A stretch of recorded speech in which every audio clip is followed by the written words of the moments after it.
Hi all, Marco O'Hare here for We Love Betting. It's time to talk Football League now, and I'm on my own.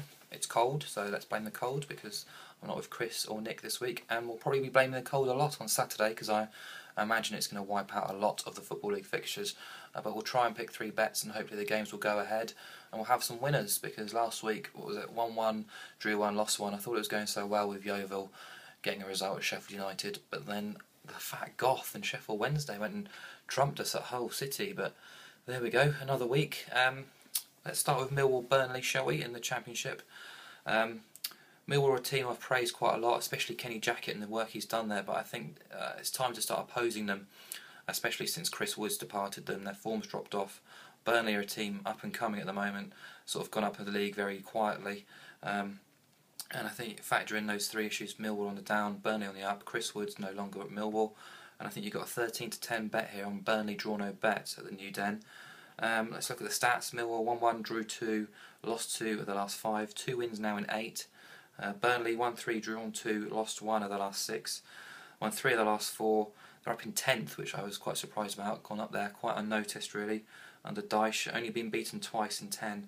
It's all based on their solid defence. 3 clean sheets and 4, just the 1 goal conceded in that period as well. Sean Dyche, of course, a very hard, strong defender himself, and he seems to be building up from the back, and it's working.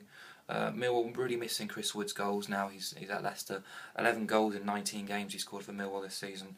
They're trying to plug that gap with Nathan Tyson for the weekend. Not a player I rate too highly. So Burnley at 13-10 in the draw no bet. Moving on, Doncaster have replaced Dean Saunders with Brian Flynn, a Welshman for a Welshman. Flynn's continued guiding Doncaster where Saunders left off, and at 10-11 I think they're a very good bet against Leyton Orient this Saturday at home. They've won 8, drawn 2, lost 1 of their last 11 League One matches. That's some form. And they also broke a club record last week with their 12th unbeaten away game. But at home their record isn't quite good enough for a team in second place, but there are encouraging signs. They've chalked up 3 wins from their last 5 in front of their home fans. Orient, okay, they've won 6, drawn 1, lost 2 of their last 9, but more importantly for me, both defeats have come in their last 4. Away to the top half, they've lost 5, drawn 1 and won 1. Still not convinced. Just take a look at Donny's record against the bottom half. They've played 14, won 12, drawn 1, lost 1. It's 10-11 on Doncaster. That's a good bet for me.